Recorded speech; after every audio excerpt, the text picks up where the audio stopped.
ว้าวชิได้ไปเที่ยวประเทศไทยแล้วชิได้ไปกิน KFC แล้วดีใจโบดีใจเย้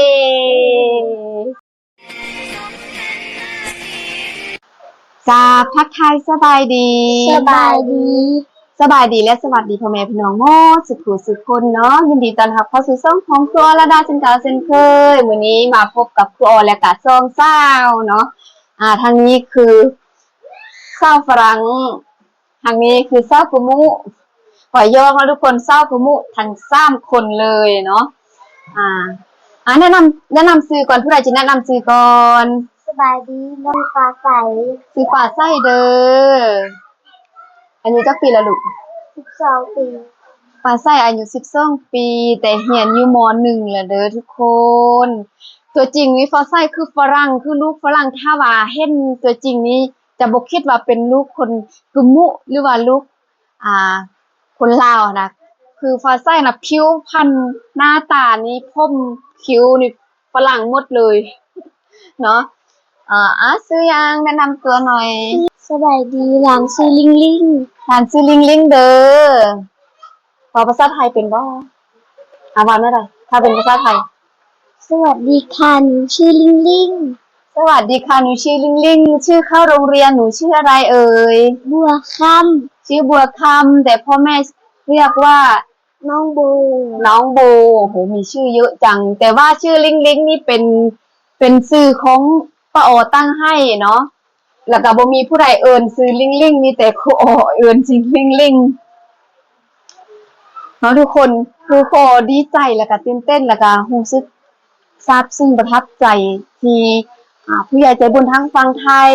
เพิ่นดีใจผู้ใหญ่ใจบุญทั้งฝั่งไทยเพิ่นโอนเงินเนาะให้ครูออตั้งแต่ทิศก่อนทิศแล้วนะลิงๆ5กะเซ้งแล้วเนาะทุกคน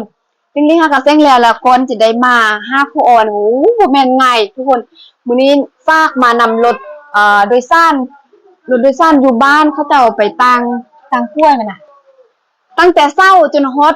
ค่ำจนฮอด6 โมงเนาะเดี๋ยวนี้6 โมง7 โมงแล้วเดี๋ยวนี้เนาะลิงๆมาฮอดนี่ประมาณ4 โมง5 โมงหยังนี่แหละล้านจนสั่นอยากกินข้าวบ่ได้กินข้าวอีต้นสุดๆแล้วก็เป็นอะไรเซ็งเราให้ป้าโอฟังดูให้เอื้อยฟ้าใสฟังแดให้ลุงป้าฟังแดว่าเซ็งเป็นอะไรยากบ่ยากบ่เซ็งยากบ่ยากง่ายแต่เซ็งได้ที่หยังที่1ว้าวฟ้าใสลิงๆได้ที่1ได้นี่แต่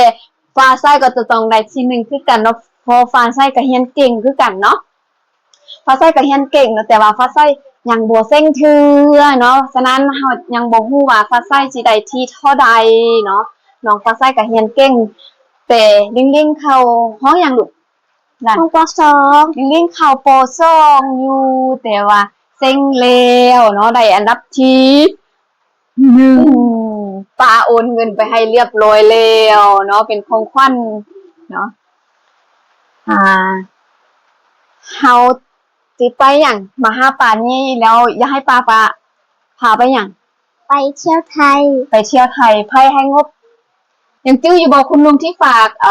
ขนมให้หั่นน่ะจื้อดีใจบ่ดีใจเนาะขอบคุณขอบใจเนาะผู้ใหญ่ใจบุญทางฝั่งไทยเพิ่นโอนเงินมาให้เป็นงบเดินทางอยากให้ลิงกับฟ้าใสได้ไปเห็นประเทศไทยตื่นเต้นบ่ลูกตื่นเต้นดีใจบ่ดีใจฮู้บ่มันไผจะให้ไปฮู้บ่ครูโอฮู้แต่ว่าครูโอลิงดูฮู้แล้วว่ามันผู้ใดให้เงิน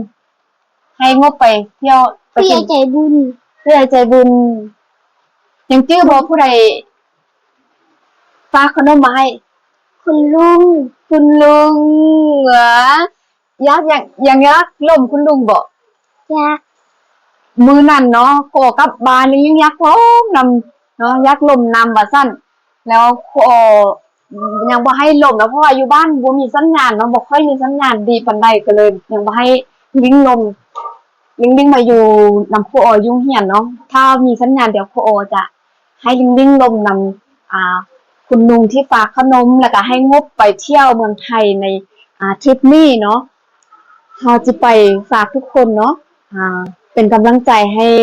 น้องๆและลูกหลานๆเนาะที่จะได้ไปเห็นประเทศไทยตื่นเต้นดีใจสุดๆเลยเนาะแล้วก็ซาบซึ้งประทับใจและยิ่งดีใจคือยังบ่ได้เซ็งเนาะยังบ่เซ็งแล้วก็โทรมาหายังได้จิพาไปครูออกเลยบอกว่าเซ็งแล้วแล้วค่อยไปบ่มีรถที่จะพาล้านมาห้วยทรายเนาะมาในเมืองเพราะว่าครูอยู่ในเมืองและล้านอยู่บ้านเนาะยังเข้าเรียนอยู่บ้านคือที่ผ่านมาก็ลงคลิปลิงๆย่างไปโรงเรียนลิงๆเขาโรงเรียนอยู่โรงเรียนที่ว่าครูไปไทยคลิปที่แล้วเนาะทุกคนถ้าว่ายังบ่ได้ชมฝากย้อนกลับไปติดตามรับชมได้เนาะแล้วก็ฝากกดติดตามกดกระดิ่งเพื่อจะบ่ได้พลาดคลิปต่อไปเนาะอย่าลืมให้กำลังใจครูออโดยการบอกข้ามโฆษณาเนาะก็ขอบคุณขอบใจหลายๆไปมื้ออื่นนี่เนาะถ้าจะไปฝั่งไทยแต่จะต้องไปส่งป้าออก่อนฮู้บ่ว่าไปส่งป้าออเฮ็ดหยัง ไปซื้อยา ไปซื้อยา ร้านจะฮู้ดีเนาะไปซื้อยาหยังไปซื้อยาหยังบ่ฮู้เอายามาเอามาก่อนเนาะทุกคนโคไปแล้วเทื่อนึงเนาะไปต่อบ่แม่นไปเทื่อนึงเป็นครั้งที่2เนาะครั้งที่1โคมาไปกวดแล้วก็ได้ยามาแล้วก็หมอนัดมาอีกครั้งที่2พอก็ไปต่อยาแล้วก็ก็จะไปอีกค่ะหมอนัดครั้งที่3แล้วก็กินแล้วรู้สึกว่าใจมันดีค่ะคิดว่าอาการมันดีขึ้นแล้วบ่เป็นอีกแล้วก็เลยไปบอกท่านหมอเพิ่นว่าบ่เอาแล้วยาอีกชุดหนึ่งหั่นเพราะว่ารู้สึกว่าดีขึ้นก็เลยงดเนาะบ่กินสุดท้ายรู้สึกว่ากลับคืนมาเป็นคือเก่าหั่นน่ะรู้สึกว่ายังมีอาการที่ว่าเจ็บคือเก่าแล้วก็เลยโทรหาทางโรงพยาบาลเนาะท่านหมอเพิ่นก็แนะนำว่าให้ไปเอายาคืนคือเก่าเนาะนี่ยาตัวนี้มื้ออื่นสิได้ไปเอาแล้วก็สิพาน้องๆไปเลาะเที่ยวเนาะแถวเชียงคองเนาะถ้าเห็นก็ทักทายก็ได้เนาะทักทายน้องๆเซเว่นโอ้เซเว่นอีกแล้วอยากไปเซเว่นโลตัสใหญ่กว่าเซเว่นไหมโลตัสมี KFC ไดฮู้บ่ว่ามื้ออื่นเฮาสิไปกินหยัง KFC ดีใจบ่ดีใจ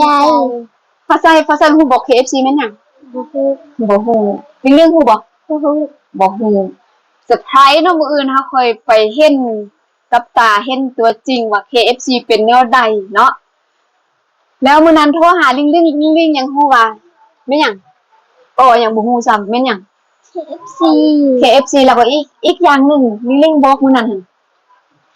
แฮมหยังแฮมเบอร์เกอร์ได้ยินอยู่ไสว่าแฮมเบอร์เกอร์ได้ยินอยู่ฝรั่งอยู่ฝรั่งยินฝรั่งเว้าฝรั่งอยู่ไสเว้าฝรั่งอยู่ไสเว้า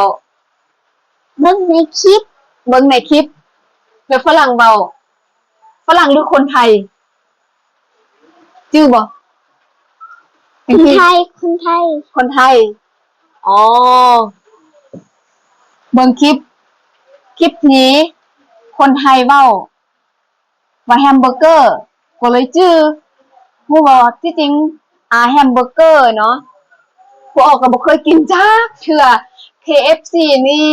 เคยกินเทื่อนึงตอนที่ผู้ออกไปเชียงใหม่บ่หรือว่าไปเชียงรายนี่แหละ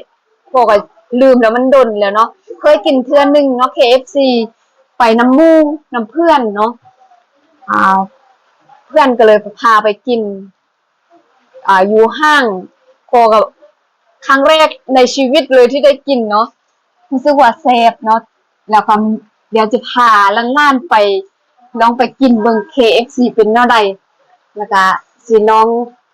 ก็จะลองกินเบิ่งว่าเป็นแนวใดเนาะหาสิไปบ่อนใดฮู้บ่ฝั่งไทยภาษา ฟังไทย ลิงเล่าให้ฟ้าใสฟังรู้อยู่ฝั่งไทยมีหยังเด มีเซเว่นมีโลตัส มีเซเว่นมีโลตัส มี KFC มี KFC อันอยู่ใส่อยู่โลตัสหรืออยู่เซเว่น มีโลตัส อยู่โลตัสแล้วมีหยังใดอยู่ในโลตัสหัน มีเครื่องกิน มีหยังดื่มเลยบ่จือว้าวอยู่ในโลตัสมีหลายอย่างเนาะแล้วก็มื้ออื่นจะพาฟ้าใสไปเบิ่งเนาะเพราะว่าครั้งแรกในชีวิตเนาะฟ้าใสเนาะ แรง ดีใจแล้วก็ตื่นเต้นเดี๋ยวโทรบอกพ่อแม่บ่ แรง ยังบ่มีโทรศัพท์ แรง อ๋อดูว่าฟ้าใสบ่มีโทรศัพท์เนาะฟ้าใสก็ยังบ่มีโทรศัพท์เดี๋ยวอาทิตย์นี้เฮาเซ็งวิชาเสริมแล้วอาทิตย์หน้าเซ็งวิชาหลักเนาะฟ้าใสเนาะ แรง เซ็งวิชาหลักแล้วเนาะแล้วก็เบิ่งคะแนนแล้วเซ็งผ่านบ่ได้เซ็งคืนแล้วก็กลับบ้านมีเงินกลับบ้านแล้วบ่ลูกจะให้พ่อให้แม่ฝากมาติ ยังดูเถื่อ อ๋อซั่นก็ไปอยู่นำลิงๆเนาะ คิดฮอดพ่อคิดฮอดแม่มั้ยน่ะ แรง สิกลับบ้านสิ แรง โอเคเนาะแล้วก็ปลาไส้กับลิงๆได้อาบน้ำแล้วเนาะทุกคนตอนนี้ฝนตกเมื่อกี้โคให้เขาเจ้าเล่นกีฬาน้อยหนึงเดี๋ยวจะให้ทุกคนไปชมเขาเล่นกีฬาน้อยหนึงนักกีฬามาแล้วคุณจิโฮ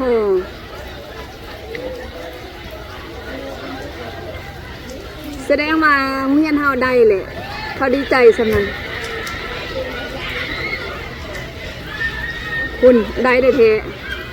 คุณได้ขั้นเทโอ้ได้ขั้นเทได้รางวัล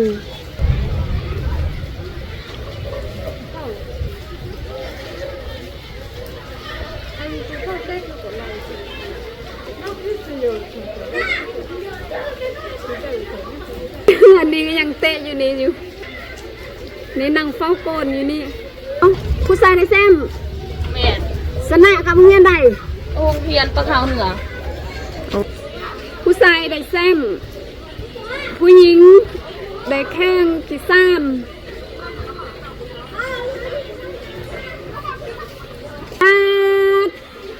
ได้บ่เป็นได้แซมเนาะอายได้จักประตู ใส่ได้สาม สาม จาก สาม 30 เก่งบ่ผู้ชายเก่งบ่ เก่งอย่าง ผู้หญิงกับเก่งคือกันได้แข่งที่อันดับที่อย่างผู้น้องผู้หญิงที่สี่ แล้วก็ที่3 อันดับที่สามเนาะชื่อนังหัว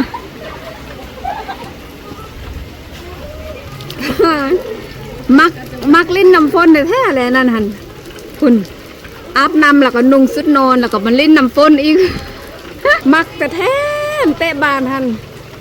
ฝนกระเตะแดดกระเตะมืดกระเตะบานฮอต9 โมง 10 โมงก็ยังมี คือนักกีฬายุงเฮียนเฮาเขาได้แซมทุกคนเนาะก็ดีใจนำเนาะนักกีฬาบ้านเตะสายเนาะคว้าแชมป์แต่ผู้หญิงเนาะน้องเจนห่วงเขาเจ้าได้แข่งที่3เนาะได้ไปซิงที่3เนาะได้ที่3แล้วก็ผู้ชายได้แชมป์ก็ดีใจนำน้องๆว่าอาจารย์คือบ่ไปเชียร์พวกน้องแด่ตอนที่เขาจะไปว่าอาจารย์ไปเชียร์พวกน้องเด้ไปเชียร์พวกน้องแข่งเตะบ้านเด้ว่าซั่นโคกับท่าเนาะท่าล้านสิมาเพราะว่าล้านมาแต่บ้านถ้าสิมาจังได๋ก็บ่มาจักเทื่อมาฮอดจนว่าสั่นอยากกินข้าวสระผมฟูเลย โอ้ยขอจะให้อีต้นล้านเนาะมื้อนี้บ่ได้กินข้าวหมดมื้อถ้าก็มากินน้ำโพยุ่งเหียนนี่แล้วอันฟ้าใสเครื่องหลวงตาเพิ่นฝากให้ฟ้าใสยังบ่ฮอดเทื่อพอดีเลยฮอดแล้วก็ฟ้าใสก็เอาใส่อยู่นี่เด้แล้วก็กลับบ้านฟ้าใสก็เอากลับไปบ้านไปต้อนพ่อต้อนแม่ก็ได้เด้อลูกเด้อแล้วก็ขอบคุณหลวงตาเพิ่นเด้ ขอบคุณ ขอบใจเด้อ ขอบใจ ขอบใจนี่คือภาษาลาวเนาะบ่ว่าจะเป็นผู้เล็กเด็กน้อย ผู้ใหญ่เฮาจะเว้าแต่คำว่าขอบใจเนาะและก็จะบ่เว้าคำว่าขอบพระคุณเนาะแต่ฝั่งไทยเพิ่นถ้าเป็นผู้หญิงเขาจะว่าอะไรเร่งๆขอบคุณ ขอบคุณนะคะ ถ้าเป็นผู้หญิงดู ขอบคุณนะคะ หรือว่าถ้าว่าเว้านำผู้หลักผู้ใหญ่ที่ให้คือคุณลุงเอาขนมให้ทริปเฮาไปเที่ยวลิงจะว่าอะไรคุณลุงขอบพระคุณคุณลุงมากนะคะ ขอบพระคุณคุณลุงมากนะคะ ที่จริงเว้าเป็นล่ะบ่หรือว่าป้าเว้าก่อนยังบ่เป็นค่อยเฮียนเนาะเดี๋ยวจะให้ลมน้ำลุงดูว่าลุงสิว่างลมน้ำบ่เนาะลุงเพิ่นก็สวยหลายอย่างเนาะยุงเฮียนของพวกเฮานี่เป็นอุปกรณ์กีฬาบ่ว่าจะเป็นอุปกรณ์กีฬาแผงโซลาร์เซลล์โอ้โหหลายอย่างเนาะทางเฮียนเพิ่นก็จะเฮ็ดใบขอบคุณให้อ้ายเพิ่นเนาะแต่ว่าพ่อก็ยังบ่ได้ข้ามไปฟังไทยยังบ่ได้เอาไปฝากให้เนาะถ้าว่าฝากเดี๋ยวพ่อก็จะ